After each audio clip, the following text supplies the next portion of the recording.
Keys here. This podcast is brought to you by Audible.com.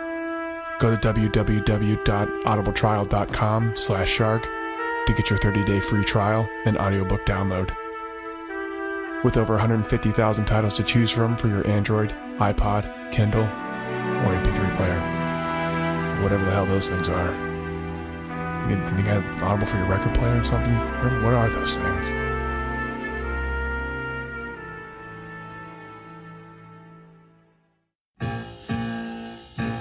Shark Dropper Studios presents to you Dopple Avenue Hurt. Case 2. Case 2. The Red Letter. Part 8. Lying about George Lucas.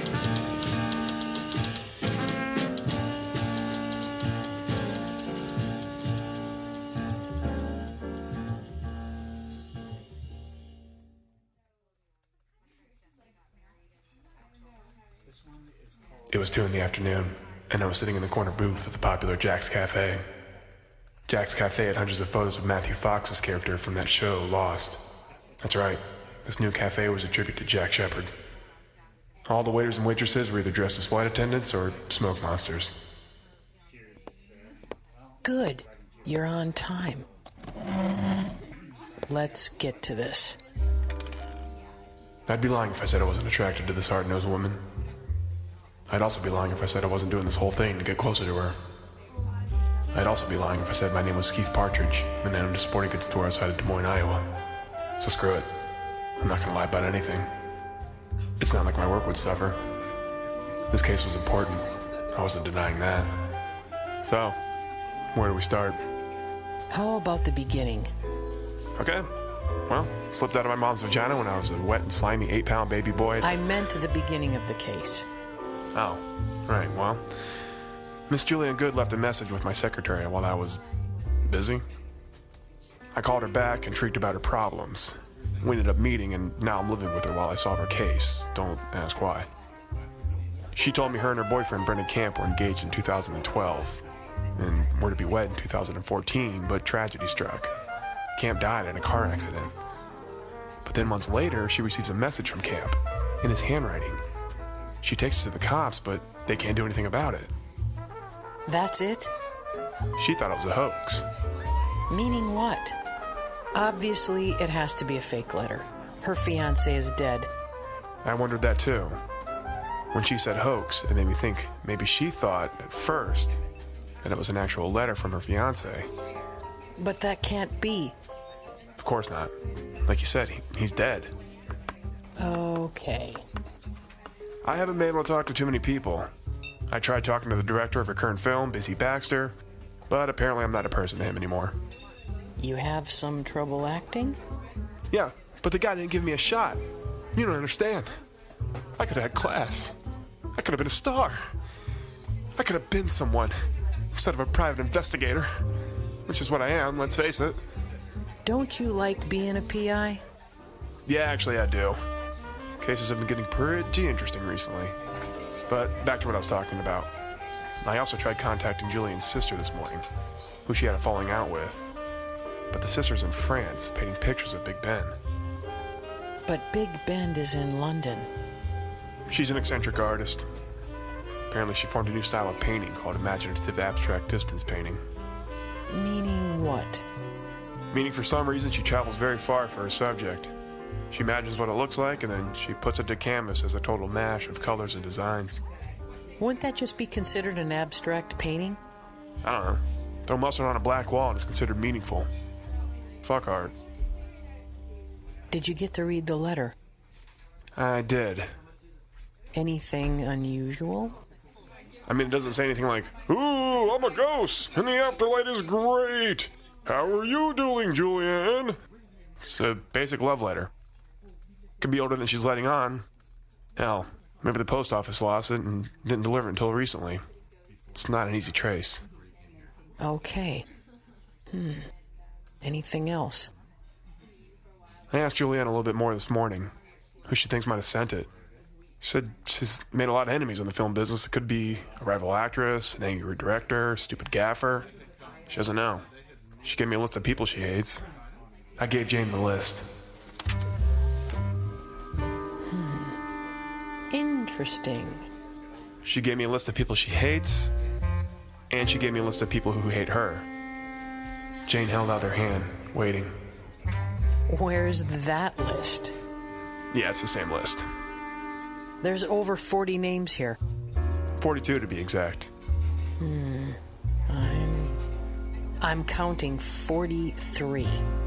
Oh, the last name, Edith Dietrich. I added that one. Edith is my secretary. She hates everyone I talk to. I'm sure if Julianne met Edith, the feeling would be mutual. You know what, just don't worry about the name. Okay. Do you know any of the names on that list? Many of them. A lot of these people are established in the film industry. I gotta say, I'm pretty familiar with actors and directors and writers, but none of those names really stood out. It's because this isn't mainstream Hollywood. These are silent films. Silent films? Julianne can't be a day over 50. The silent era hasn't been around since the mid-1930s. No, there was a resurgence in the 90s. Straight-to-video silent films. They were all the rage. Really? Oh, yeah. Julianne Goode was the leading lady when it came to mid-90s silent straight-to-video productions. How did I not hear about this? I don't know. Were you born under a rock? Actually, it was a large stone, thank you very much. I'm looking at this list. I have plenty of connections. I could get you interviews with a good amount of these people. Where do we start? Where everyone starts. At the bottom. Move our way up to the top of the list, struggle a little bit in the middle, fall back down a few notches, then continue our slow climb back to the top until we reach that first name and we find we are the kings of the world. Or we could start from the first name and just go from there. Sure, that works too. But before we get started, I want to know what you plan on doing for me. I'll get you a picture and a story. I don't want this story, a dead fiancé. You could do better. I almost had a picture of Lion King sex until you ruined that. We'll get you something, but not anything that will tarnish my reputation or hers. I'm not out to hurt anybody. Fine, but the story better be worth it. You may find that you don't plan on hurting anybody, but everybody hurts. Sometimes. Ariane? No time for sleep right now. We need to get to work. One more thing. You scoffed last night when I mentioned her soon-to-be husband. You said she's been married several times. Don't worry. The exes are being added to the list. We'll talk to them. Hello, may I take your order? Oh, hi. You know, we've been waiting here for quite a while. Sorry. We were being held captive by the others. Ooh. Really, but can I start you off with a drink? Maybe a soothing oceanic Flight 815, or perhaps an ice-cold polar bear. Oh, how about a warm waltz? Oh, yeah, the fucking lost thing. Can I just get one of your famous tropical island milkshakes? Make that too. Coming right up. You know, over the past year, I've noticed some very odd restaurant additions to this city. Tell me about it. Some Italian restaurant run by teenagers tried to feed me bugs last month. And don't get me started on Terry's Diner. Cocksucker. Fucking shit, right?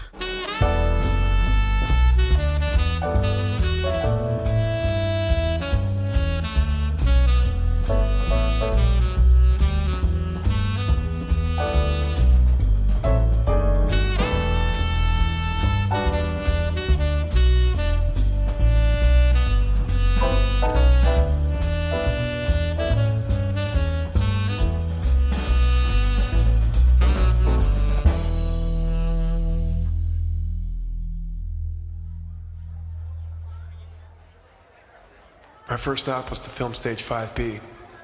The first name on the list was Trinity Averill, an old friend of Julianne's and fellow actress. Jane said they had a falling out in 1999 after The Phantom Menace came out. Apparently, that was what the falling out was about. Julianne hated The Phantom Menace. Thing was chock full of lame CGI and lacked story. Trinity, on the other hand, liked Phantom Menace, saying it was necessary to telling Darth Vader's turn to the dark side. She also liked Jar Jar Binks, which sent Julian off the deep end. She was so pissed that they ended their friendship right there and then. Cut! After filming had wrapped, industry lingo, we approached Miss Averill. She agreed to talk to us. We followed her back to her dressing room, which was filled with salad dressing, which was weird because it didn't make sense.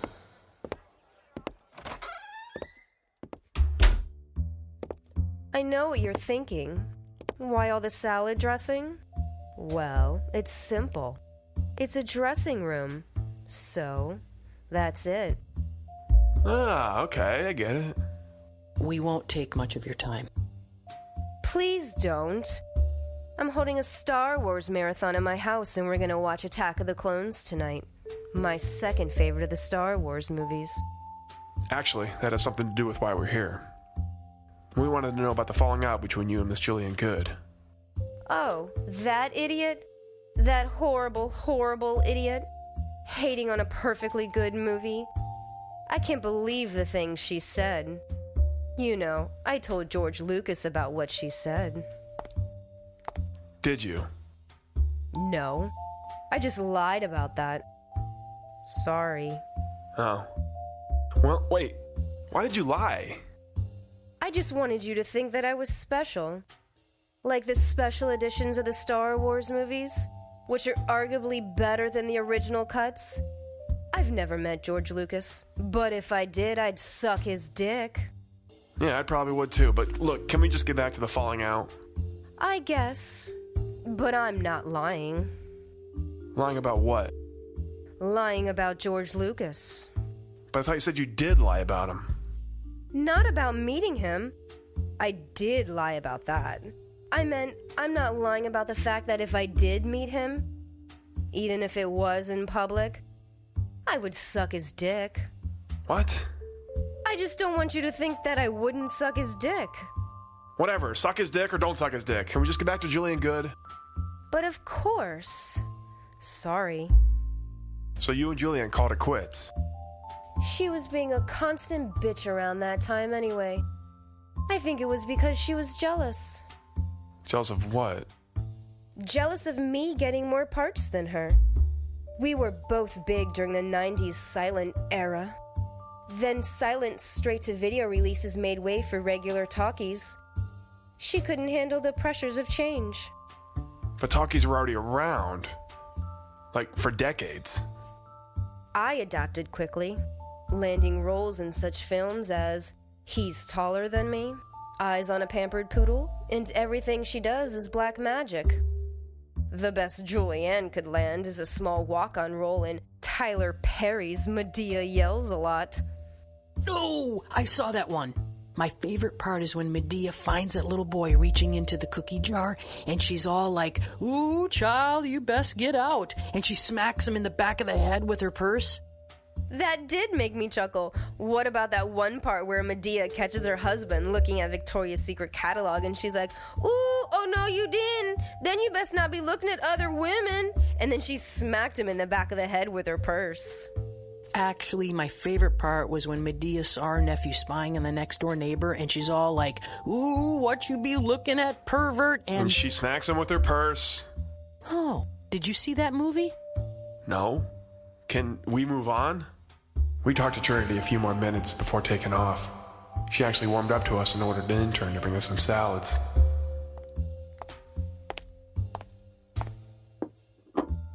Choose any salad dressing you like. I picked the light raspberry vinaigrette. I felt like it would complement my tropical milkshake I still had with me. Dressing room. I get it.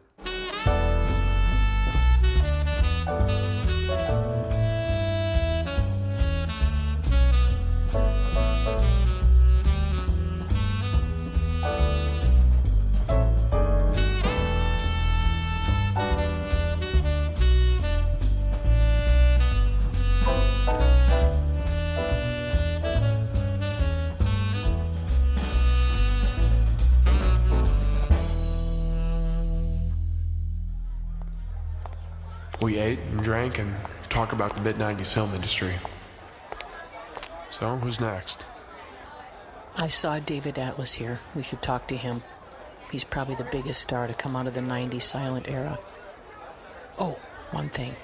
He doesn't break character when he's shooting, so just keep that in mind. Okay. We were able to convince Mr. Atlas to spend some time talking to us. We sat by some work lights and I pulled out my notepad. Are you ready? Yes, Mr. Atlas, is it? Who is this Mr. Atlas that you speak of? I told you, Jim. He's in character at all times. Okay, then who's he playing? I think they're shooting a biopic about Daniel Day-Lewis, and the scene they are filming is, during his time shooting, there will be blood. It would explain his garb. Okay, so I'm talking to Daniel Day-Lewis then? Christ. Mr. Day-Lewis, can I ask you a few questions? I think you can just say Mr. Lewis. But Day-Lewis has a hyphen. Oh yeah, you're right. Continue. Mr. Day-Lewis, I wanted to ask you about your old co-star, Miss Julianne Goode. Who? I've never met a Miss Goode.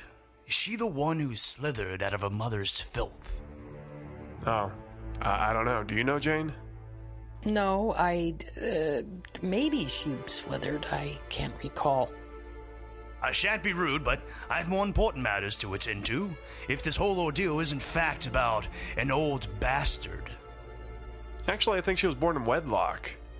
Wait, is this Daniel Day-Lewis I'm talking to? Another name that leaves your mouth and does not wake a memory in my old mind. I think this is Daniel Plainview. The character from There Will Be Blood? Yeah. Wait, that doesn't make sense. Are they shooting the documentary right now? I don't believe so. I think they're on a break. So David Atlas is portraying Daniel Day-Lewis during the filming of There Will Be Blood. If it's a biopic, shouldn't we be talking to Daniel Day-Lewis and not the character he's playing? I'm confused. Are we done? Wait. This is all pointless. Plain views from the goddamn 1890s. He's not gonna know who Julianne Goode is. What other movies was Day-Lewis in that would make him more cooperative? None. That's not gonna work. What am I supposed to do? Interview him during games in New York? Lincoln? My left foot? I mean, let's just go. Thanks for nothing, buddy. Hey! I drink your milkshake! You son of a bitch. I realized I'd left my milkshake behind, and now this crazy David Atlas had it and he was dancing around. That's mine. I drink it up! Give me my goddamn milkshake, you oil-loving whore. Stop! I am the third revelation, Eli! I abandoned my child! Watch out! He's picking up a bowling pin. I remember the end of There Will Be Blood. Spoiler alert. So, I ran away fast.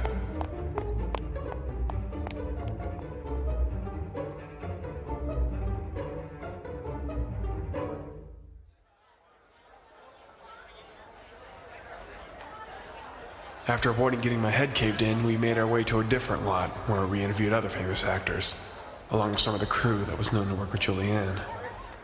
Every interview left me with nothing, although I did get some insight into Julianne's movie-making past. After the studios, Jane and I headed to Josh Albert's office. Josh Albert was a film critic, the harshest film critic around. At least, that's what Donnie Lombardo said when he explained to me how I was nothing to the famous director B.C. Baxter.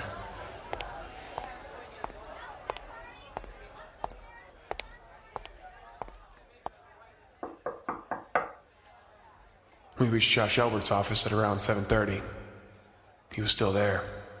We were lucky. Oh, do come in. Have a seat.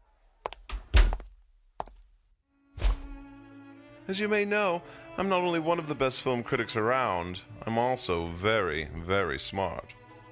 Didn't know that, but I guess that's good to know. Oh, it's very good to know. We're here to ask you about Julianne Goode. Ha! Julianne Goode. More like Julian Bad, if you know what I mean. Julian Good. Good one. Is that what your reviews are like? Yep. So, what do you want to know about that has-been? Anything. Anything you can tell us. Well, she once had it all. She was at the top of the world when it came to 90s straight-to-video silent pictures. Man, I still can't believe that's a thing. Oh, it was huge! You were under a stone, remember? Jane smirked and bit her lip. I loved when a girl had a sense of humor. That's why I fucked that clown in high school.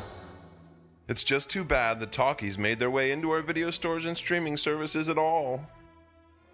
Is it? Is it too bad? Oh, it's absolutely what ruined Miss Julian Good. She just couldn't adapt.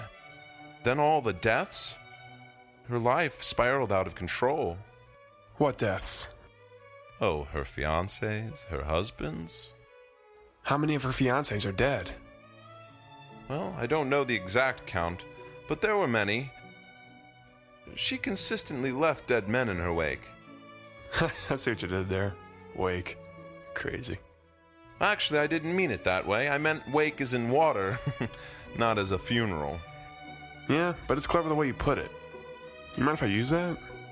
When are you going to use that expression? You'd be surprised how many times I mention funerals and beaches in the same sentence.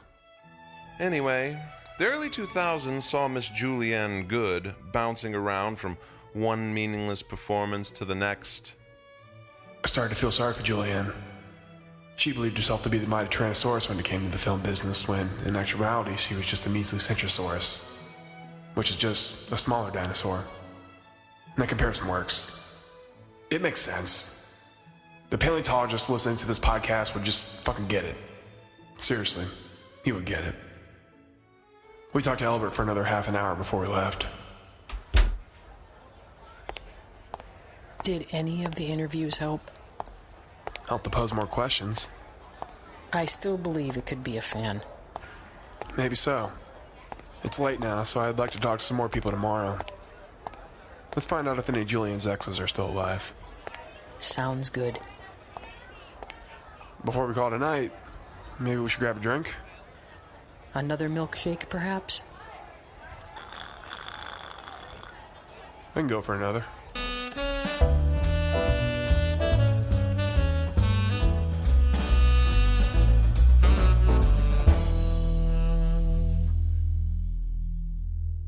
Jane and I ate at Jack's Cafe. We had a good time, and actually talked about other stuff. No Julianne, no film, no tabloids. At 10:30, I took a cab back to Julianne's.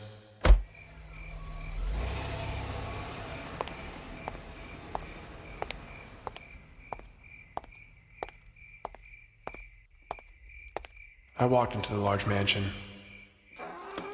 The door was unlocked. Inside, the place was dark.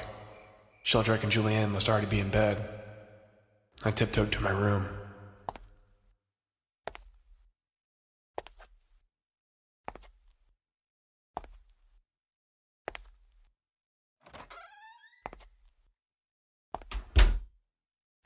I entered the room and was startled. Julianne was sitting in the dark, at the edge of my bed, in her nightgown. Where were you? What? Where were you, darling? Out interviewing possible suspects? Did you find out who sent that letter? It's not that easy.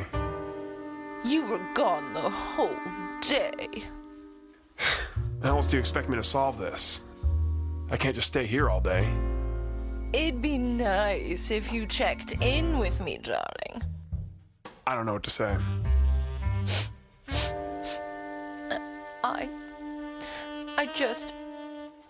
I was worried, that's all. Worried? Tomorrow night I'm hosting a dinner party with some friends. I would like it if you could be here. It'd be at 7 sharp. Please be done with your work by then. Okay. Julianne got up and walked over to me. and she kissed my cheeks. My butt cheeks. This makes me really uncomfortable. Sorry for all the smooches, darling. I'm just so excited. She headed to the door, but stopped.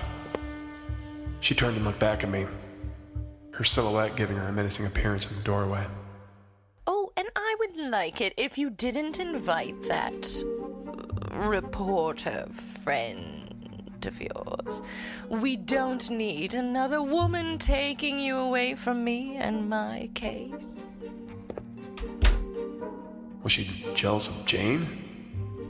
Why would she be? I sat at the edge of the bed, pondering. The hell's going on? I drank the rest of my milkshake. That's when I realized that this case was a lot like the show Lost. Both were posing more questions than actually answering any of them. Let's just hope this case ended better.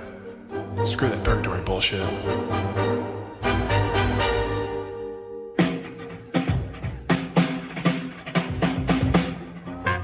Dopple Avenue Hurt. Written by Robert M. Lamb. Edited by Jonathan Moss. Starring voices by Kyle Appleyard as James Keyes, Amy LeRae as Edith Dietrich, Jose Caraballo as Paul Wendt, Jonathan Moss as Arthur Phelps and Sheldrick Von Wallen, Dan Johnson as Vendel, comedian Lang Parker as Jane, and Julia W.D. Harrison as Julianne Goode. Additional voices by John Lazaveth, Brian Messick, Brett Wilkins, Jennifer Loudermilk, Seth York, Hope Enos, Chris Gore, Nicholas Engelhart, Shannon McCarthy, Ricky Lehner, Shannon Lee, Chris Davis, and Amber Simpson. If you enjoyed this show, please take 90 seconds and rate us on iTunes. Also, go to www.sharkdropper.com for additional fictional podcasts such as this one.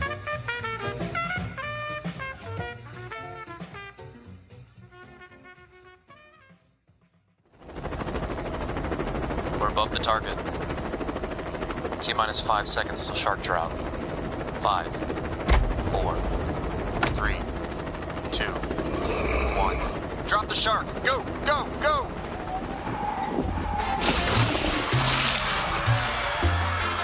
This podcast is a Shark Dropper Studios production.